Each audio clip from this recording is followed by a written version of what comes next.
What if the most honest answer you ever gave was a lie everyone else would call insane? What if the truest picture of your soul couldn't be found in a photograph of your smiling face or your happy home, but in the heart of something wild, dangerous, and utterly untamable? Ever wondered why your effort to be understood, to truly connect with someone, so often feels like it falls short of the mark? You craft the perfect message, you choose the right words, you present the most palatable version of yourself, and yet there's a hollowness to the exchange, a sense that the most vital part of you was left unsaid, unseen. It's the quiet ache of modern existence, isn't it? This feeling of performing your life instead of living it. You scroll through endless feeds of curated perfection, of people presenting their pets, their partners, their lives, as clean, manageable, and perfectly packaged commodities. A golden retriever with a bandana, a cute cat in a sunbeam, a life devoid of claws, of teeth, of the terrifying, beautiful chaos that is the signature of everything truly alive. And you feel a pressure to do the same, to sand down your own edges, to present a self that is easy to digest, easy to love. But there's a part of you, a deep and quiet part, that knows this is a profound betrayal of who you are. It's a part that yearns for a connection, that isn't afraid of the wilderness within. I know that feeling. I lived in the heart of it. My life was a monument to the mundane, a collection of quiet routines and unspoken longings. Then, through a series of events too strange and wonderful to fully recount now, I found myself in a correspondence, a pen pal. The connection was an anchor in the shifting sands of my life, a dialogue of pure mind. The only complication, my pen pal, who I came to know as Xylar, wasn't from around here. Not from my city, not from my country, not even from my planet. Our communication was slow, filtered through layers of translation and the vast, silent gulf of interstellar space. But it was the most real thing in my life. We talked about concepts, the nature of solitude, the structure of a thought, the sensation of a color. Xylar had no context for Earth, for humanity, so every idea had to be built from the ground up with no shared assumptions. It was the most intellectually and emotionally rigorous exercise of my life. And in that process, I felt myself being seen for the first time. Truly seen. This isn't just a story about a strange friendship. It's about a conversation that dismantled my reality, brick by brick, and it might just do the same for yours. We're going to explore why your definitions of friend, family, safety, and even your own self might be built on a foundation of comforting, beautiful illusions. We're going to discover what happens when you stop giving the easy answers and start telling the terrifying, magnificent truth. And it all began with a simple, innocent request. After months of our abstract dialogues, Xylar sent a message that was uncharacteristically direct. It said, "You have spoken of a concept you call companionship. You describe a bond with non-sentient life forms of your world. You call them pets. Could you transmit an image of your personal pet so that I may better calibrate my understanding of this emotional structure?" A simple request, an easy one. I have a dog, a wonderful, goofy golden retriever named Sam. He is, by every human metric, the perfect pet. Loyal, loving, gentle, the perfect symbol of sanitized, domesticated companionship. I could have sent a picture of Sam. It would have been the correct answer. It would have been the easy answer. But as I sat there, looking at Sam sleeping on the rug, a profound wave of dishonesty washed over me. To send a picture of Sam would have been a lie. Not a factual lie, but a spiritual one. It would have sold a version of love, of connection, that I no longer believed in. It would have been a continuation of the great, sanitized performance of modern life. It would have been an insult to the depth of the conversation I was having with Xylar. It would have been an insult to the truth. So I didn't send a picture of my dog. I sent a picture of a grizzly bear. Not just any picture. I spent hours searching for the right one. It was a photograph taken by a wildlife photographer of a massive male grizzly standing in a shallow, rushing river. Its head was raised, water streaming from its fur, its mouth open in a display that was halfway between a roar and a yawn. It wasn't an image of aggression.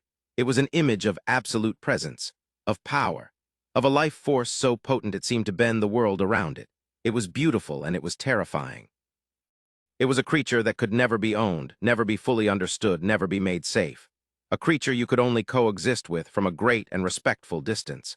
In its eyes, you could see the intelligence of a world that existed long before humans and would exist long after.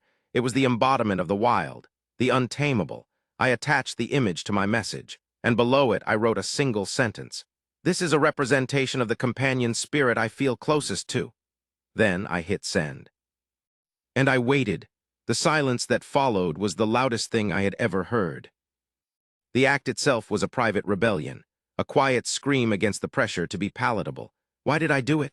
Why the bear? Because the bear was the truth about the beautiful, terrifying, untamable wildness that real connection requires.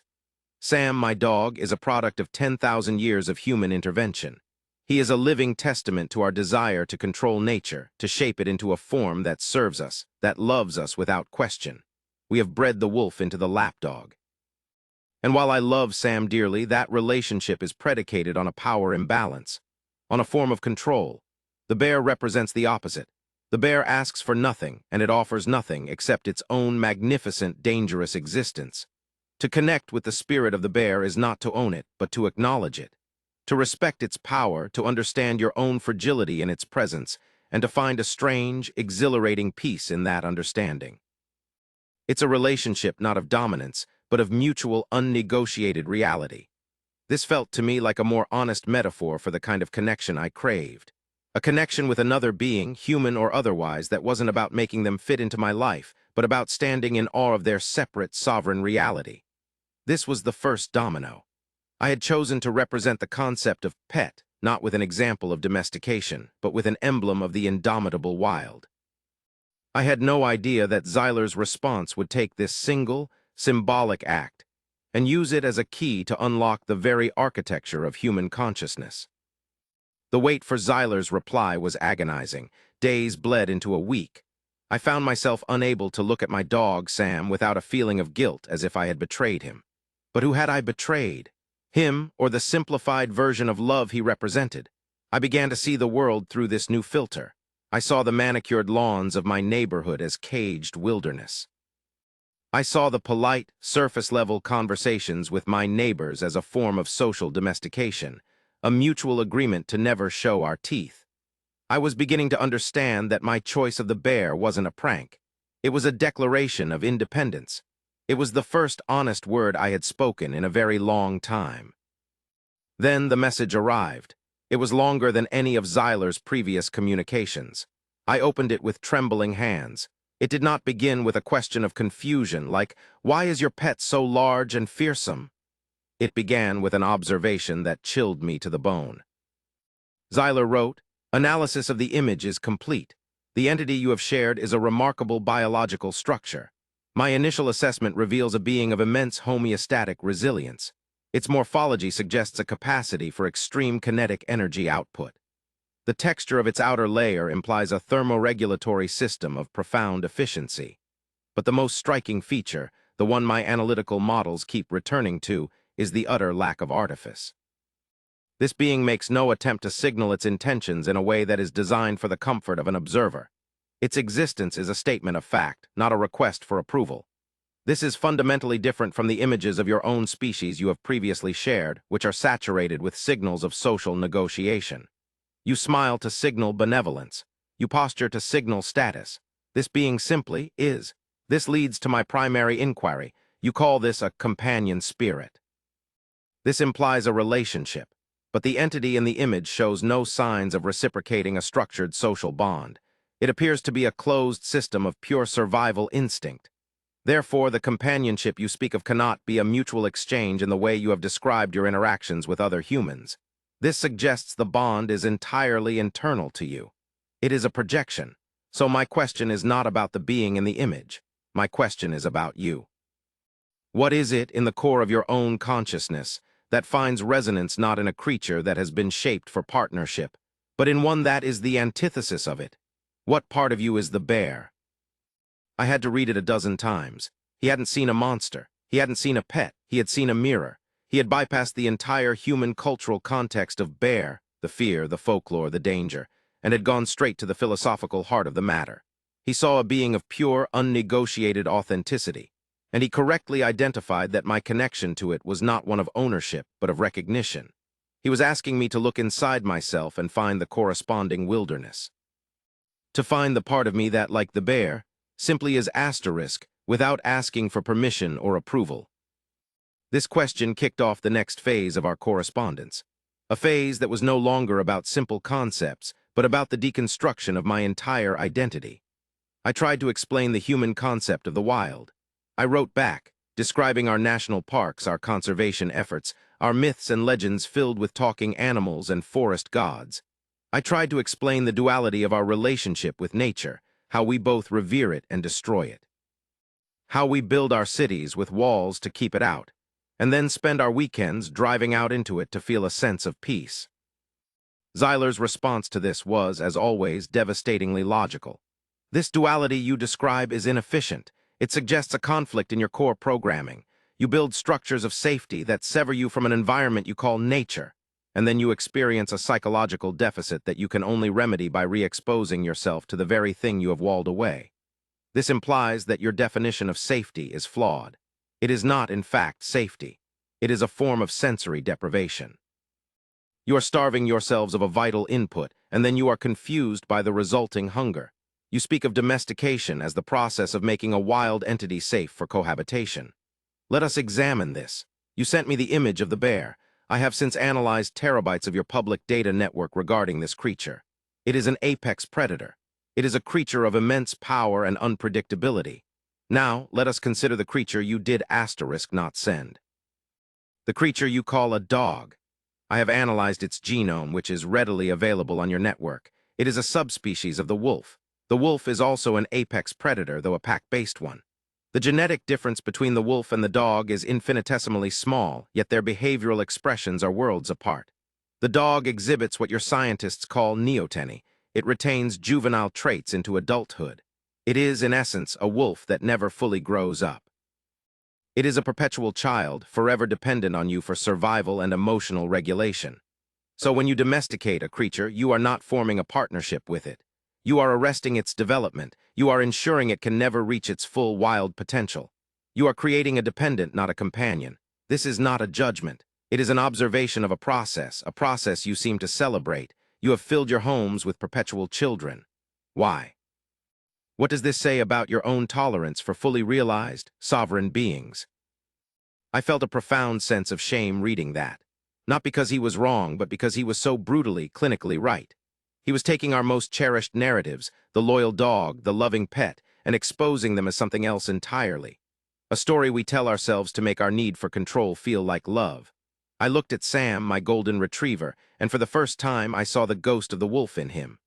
I saw a magnificent predator, neutered and infantilized for my emotional comfort. The love I felt for him was real, but the relationship was built on a foundation of profound inequality. He was a prisoner of my affection. And if I was willing to do that to a creature I loved, what was I doing to myself? What parts of my own wildness had I arrested in their development? What potential had I refused to let grow up, for fear it would be too big, too powerful, too inconvenient for the neat, safe little life I had built? The bear was no longer just a picture. It was a symbol of everything I had repressed. It was the adult in the room. Our conversation then turned to the concept of fear. I tried to explain that the primary reason we don't keep bears as pets is fear. They are dangerous. They can kill us. It's a matter of practical survival. Xylar's perspective on fear was, again, alien and enlightening. You speak of fear as a preventative signal, a reason not to do something. My analysis of your biological and neurological structures suggests that fear is simply a state of heightened sensory awareness in the presence of a perceived existential risk. Your heart rate increases, your adrenaline production spikes, your pupils dilate. You are, in those moments, more alive than at any other time. Your entire system is operating at peak capacity. It is a state of profound, focused presence. And yet you have labeled this peak state of being as negative. You have organized your entire society around the avoidance of this state. You seek comfort, safety, predictability. These are all euphemisms for a state of reduced sensory input, of dulled awareness. You live in a self-induced state of partial hibernation. You have confused the absence of risk with the presence of well-being. The bear does not generate fear. The bear generates a situation in which you are forced to be fully, uncompromisingly present. The fear is your reaction to that demand for presence. Why is the demand to be fully alive so terrifying to you? What do you think you will see if you are ever forced to open your eyes completely? Every message from him was like a depth charge, exploding deep within my consciousness and sending long-held beliefs scattering to the surface. He was right. We treat fear like an enemy. We medicate it, we avoid it, we build entire lives designed to never feel it. But what if fear is a compass? What if it's a guide pointing us toward the things we need to pay attention to? What if it's the shrill, insistent alarm clock trying to wake us up from a comfortable slumber? The bear in the river wasn't scary because it was going to eat me. It was scary because it was so unapologetically, intensely alive. And its aliveness was a mirror that showed me how much of my own life was spent in a state of self-imposed sedation.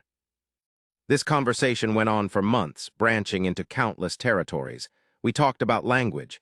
Xylar noted that human language was full of what he called softening agents. Euphemisms, polite fictions, indirect requests. He said, "You seem to use words not to convey data, but to manage the emotional state of the listener. It is a constant, exhausting process of social negotiation.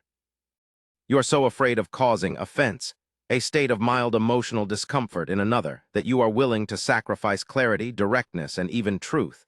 This makes your communication incredibly inefficient and prone to misunderstanding. The bear does not use softening agents. Its roar is not a negotiation. It is a fact. Its presence is a fact. It communicates in the language of pure being. Is it possible that your species is so lonely because you have forgotten how to speak this language?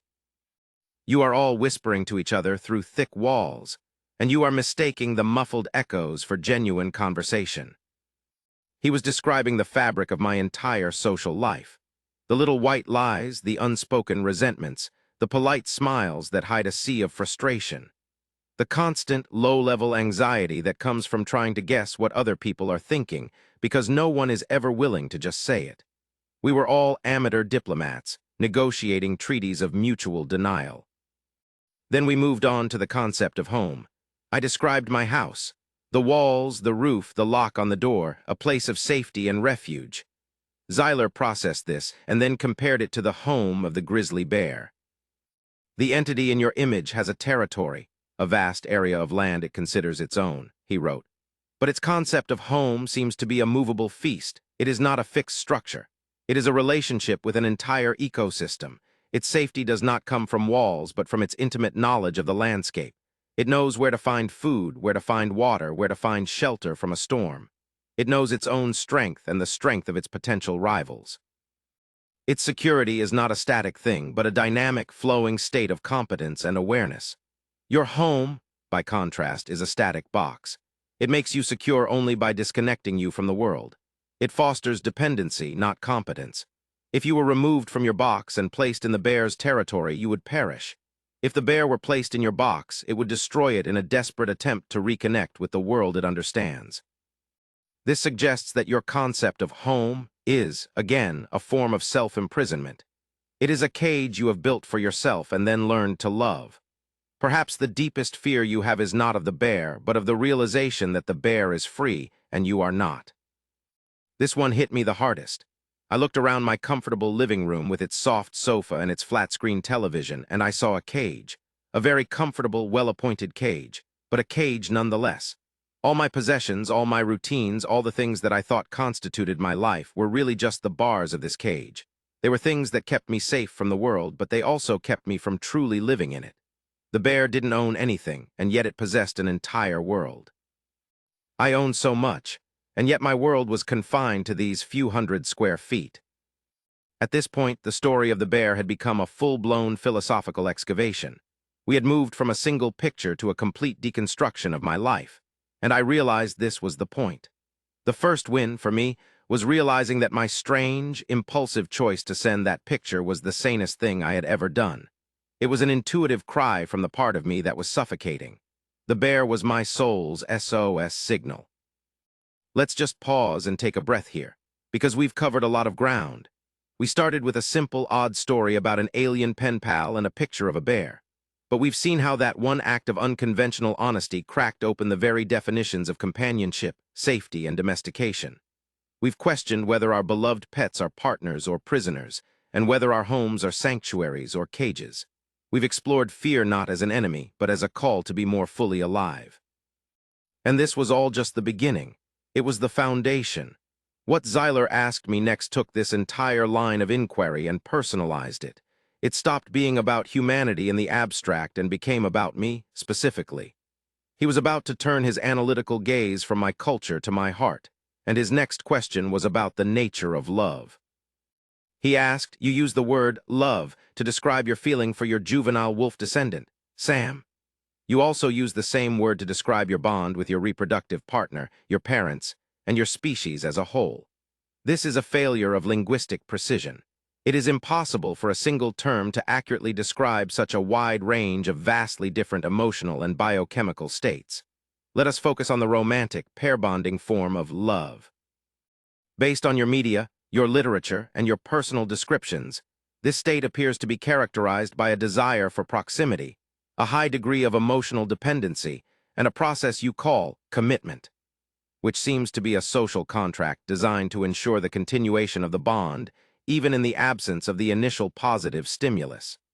This all appears to be a biological and social imperative for the purpose of procreation and resource stability. But you imbue it with a near mystical significance. You seem to be searching for what you call a soulmate. This implies a pre-existing perfect match, a being who will complete you. Let us return to the bear. The bear seeks no one to complete it. It is already whole. It may interact with other bears for procreation or territorial disputes, but it does not seek a partner to validate its existence. It finds its wholeness not in another being, but in its relationship with its entire environment. So I ask you, is your concept of love another form of domestication? Are you seeking a partner to tame, or are you seeking a partner who will agree to be tamed by you? Are you looking for a zookeeper for your own wildness, or are you looking to be one for someone else? Are you seeking a partner, or are you seeking a co-signer on the mortgage for your comfortable cage? Have you ever had a question that felt less like a question and more like a physical blow? That was what it felt like. Every romantic relationship I had ever been in, I had to re-examine it through this terrifyingly clear lens. Had I been looking for a partner or a project? Had I been attracted to their strength, or to the parts of them I thought I could fix or soften? Was I looking for someone to stand with me and face the wilderness, or someone to hide with me from the rain? And what about the other side of it? How many times had I sanded down my own edges, suppressed my own opinions, hidden my own strange passions in order to be more lovable, in order to fit more neatly into someone else's life? We talk about compromising in a relationship as if it's a noble virtue. But Xylar's question forced me to ask where compromise ends and self-erasure begins. When does a partnership become a mutual domestication pact, a shared cage built for two? I had no easy answer for him. The truth was I had done both. I had tried to tame and I had agreed to be tamed. I had sought comfort over truth, stability over passion. I had treated love like a negotiation for safety, not a shared exploration of the wild. My response to Xylar was the most difficult message I had ever had to write. I admitted it all. I told him about past relationships, about my fears of being alone, about my terror of being too much for someone. I confessed that my entire model of love was based on the dog, not the bear. It was based on finding a loyal, predictable companion who would make me feel safe, not a sovereign being who would challenge me to be more alive. This honesty was liberating. The authority I felt wasn't from being an expert, but from being a brutally honest witness to my own life. This is what it means to build credibility with yourself, first. To stop telling yourself the convenient stories and start facing the raw data of your own experience. My dialogue with Xylar was forcing me to become a scientist of my own soul. His reply was unexpectedly gentle. "It is not a failure to have engaged in these behaviors," he wrote. "It is simply the logical outcome of your species' core programming and social conditioning. The desire for safety is a powerful driver, but you are a conscious being. You have the capacity to observe your own programming and decide whether to continue running it. The fact that you can see this pattern is the first step toward having a choice in the matter. You chose the bear as your companion spirit. This indicates that a part of you, a deep and powerful part, already knows that a different model of connection is possible. That part of you is not interested in cages, no matter how comfortable. That part of you yearns for the river and the sky. The question is, what will you do with this awareness? Will you treat it as an interesting but impractical thought experiment? Or will you allow it to change the way you live? That was the turning point, the interactive moment for my own life. What was I going to do? It's one thing to have a philosophical revelation. It's another thing entirely to change your behavior, to change your life. This is the moment so many of us falter. We get the insight, we feel the truth of it, but the inertia of our old life is too powerful to overcome. The cage is familiar. The door is open, but stepping out into the unknown is terrifying. When was the last time you truly questioned your daily routine? Not just whether you should switch coffee brands, but whether the entire structure of your day is a reflection of your deepest values or a defense against your deepest fears. I started small. I started with my relationship with my dog, Sam. I stopped seeing him as an accessory to my life and started trying to see the wolf in him. I took him on longer walks, not on the sidewalk, but in the woods. I let him explore, get dirty, follow his nose. I tried to give him back a small piece of his own wildness, and in doing so, I was giving it back to myself. I was spending more time in nature, not as a visitor, but as a participant. I was learning to be present, to notice the world around me, to feel the cold air on my skin and the mud on my boots. I was learning the language of the bear. Then I turned my attention to my human relationships. I started practicing the art of speaking without softening agents. This was incredibly difficult. It meant being willing to state my own needs and opinions directly, without apology. It meant being willing to hear the direct truths of others without getting defensive. It led to some uncomfortable conversations. Some friendships frayed because they were built on a foundation of unspoken agreements and polite fictions.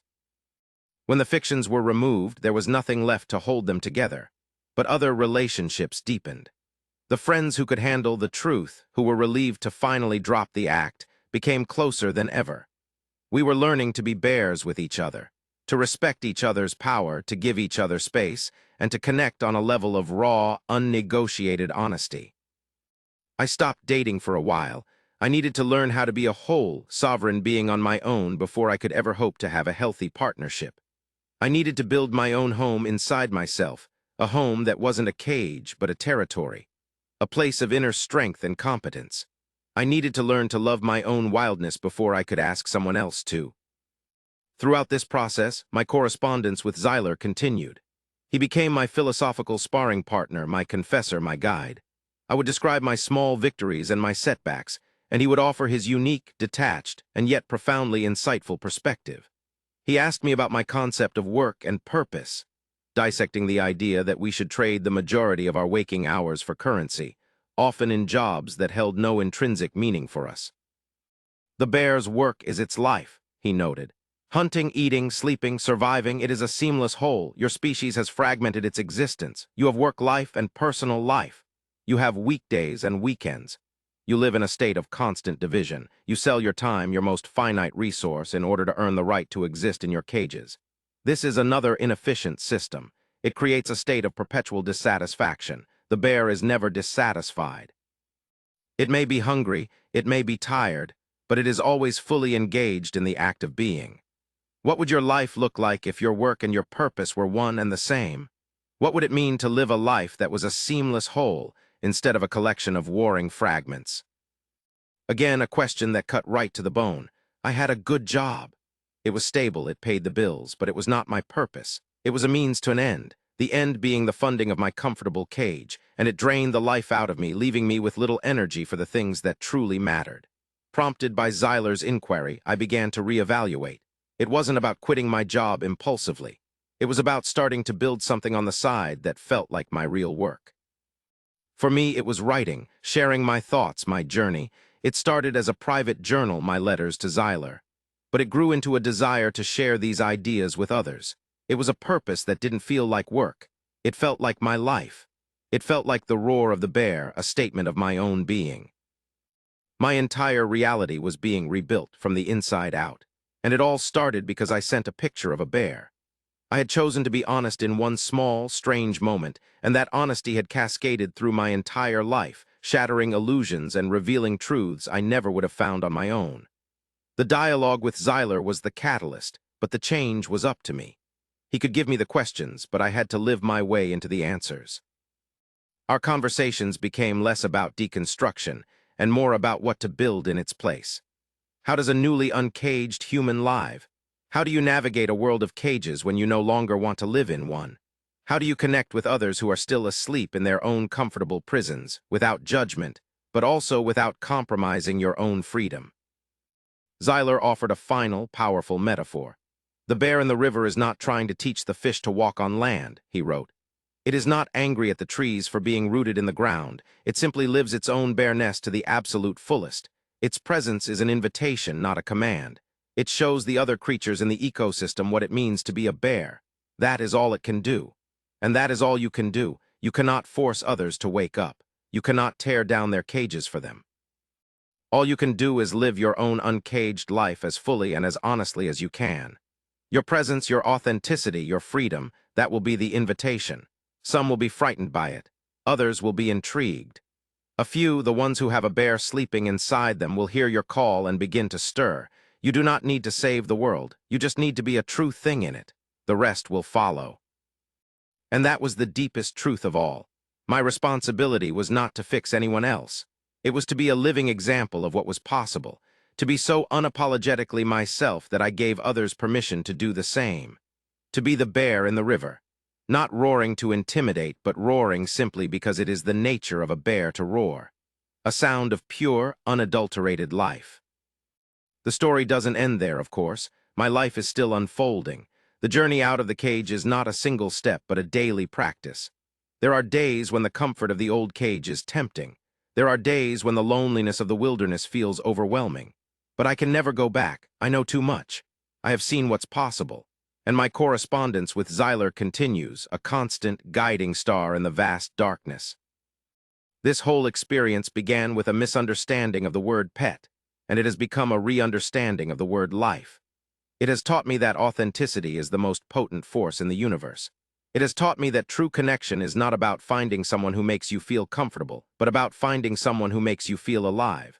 And it has taught me that within each of us, beneath the layers of social conditioning, politeness, and fear, there is something wild, something powerful, something that cannot be domesticated. A part of you that is a statement of fact, not a request for approval. A part of you that is and always has been free. The alien's perspective was a gift. It was a mirror that reflected my own humanity back at me, but stripped of all the cultural noise, all the stories we tell ourselves. It showed me the raw code running beneath the user interface of my life. And by seeing the code, I was finally able to start rewriting it. The bear was the key. The grizzly was my true pet, my true companion spirit, because it was a symbol of the part of myself I had been taught to fear, to control, and to suppress. The part I was finally learning to love. So what does this mean for you? It means that your deepest struggles, your feelings of loneliness, your sense of being misunderstood might not be a sign that there's something wrong with you. They might be a sign that you are living in a world that is too small for your spirit. They might be the chafing of the bars of your own comfortable cage. They might be the stirring of the bear within you, waking from a long slumber. Your effort doesn't equal your results because you are often putting your effort into the wrong things. You are trying to decorate the cage, not escape it. You are trying to be a better-behaved prisoner, not a free being. But the moment you shift your focus, the moment you start honoring that wild, authentic core of yourself, everything changes. The effort you put into being true will yield results you can't even imagine. This is the promise of value, not just for this video, but for your life. To stop living a lie, no matter how comfortable, and to start living your truth, no matter how terrifying. Because the truth is where your life is. Everything else is just a waiting room. The final message I want to share is not from me, but from Xylar. In a recent transmission, after I described a particularly difficult day where I felt the pull of my old life, he sent a short, simple message. It was a question that has become my new mantra, my new compass. He asked, "If you were not afraid, who would you be?" That's the question I want to leave you with. Let it sink in. Don't rush to an answer, just sit with it. Let it echo in the quiet spaces of your life. The conversation with Xylar isn't over. For me, it has become the internal dialogue that guides my days. It's the voice that asks me to look past the surface, to question my own motives, to choose the path of the bear over the path of the cage. So I leave you with the challenge that Xylar left me with, the challenge that is now the central project of my life. What is the truest, wildest, most untamable thing about you? And when was the last time you let it be seen? Don't just think about the answer, start to live it. Let that be the story you tell, not with words, but with the way you walk through the world. That is the beginning of your real story. That is the beginning of your freedom.